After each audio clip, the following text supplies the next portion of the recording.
धनतेरस की कथा। कार्तिक कृष्ण पक्ष की त्रयोदशी तिथि के दिन धनतेरस का पर्व पूरी श्रद्धा व विश्वास के साथ मनाया जाता है। धन्वंतरी के अलावा इस दिन देवी लक्ष्मी और धन के देवता कुबेर की भी पूजा करने की मान्यता है। इस दिन को मनाने के पीछे धन्वंतरी के जन्म लेने की कथा के अलावा इसके बारे में एक दूसरी कहानी भी प्रचलित है। कहा जाता है कि एक समय भगवान विष्णु मृत्युलोक में विचरण करने के लिए आ रहे थे, तब लक्ष्मी जी ने भी उनसे साथ चलने का आग्रह किया। तब विष्णु जी ने कहा कि यदि मैं जो बात कहूँ तुम अगर वैसा ही मानो तो फिर चलो। तब लक्ष्मी जी उनकी बात मान गयी और भगवान विष्णु के साथ भूमंडल पर आ गयी। कुछ देर बाद एक जगह पर पहुंचकर भगवान विष्णु ने लक्ष्मी जी से कहा कि जब तक मैं न आऊं तुम यहाँ ठहरो। मैं दक्षिण दिशा की ओर जा रहा हूँ, तुम उधर मत आना। विष्णु जी के जाने पर लक्ष्मी के मन में कौतूहल जागा कि आखिर दक्षिण दिशा में ऐसा क्या रहस्य है जो मुझे मना किया गया है, और भगवान स्वयं चले गए।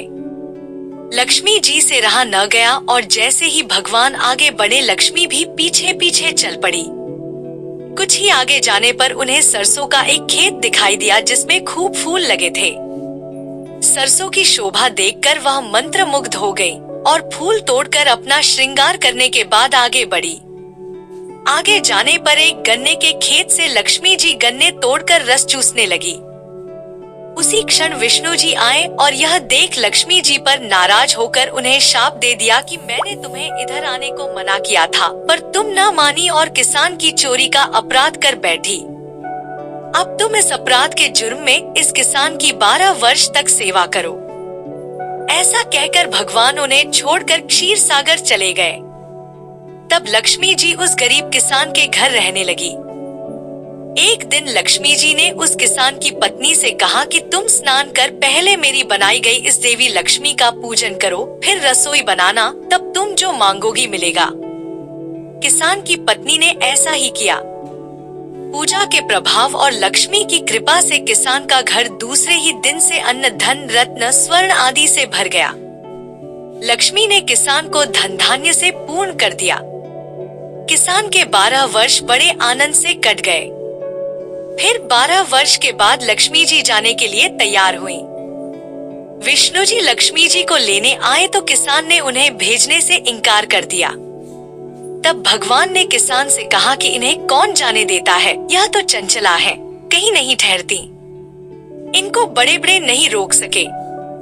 इनको मेरा शाप था, इसलिए 12 वर्ष से तुम्हारी सेवा कर रही थी।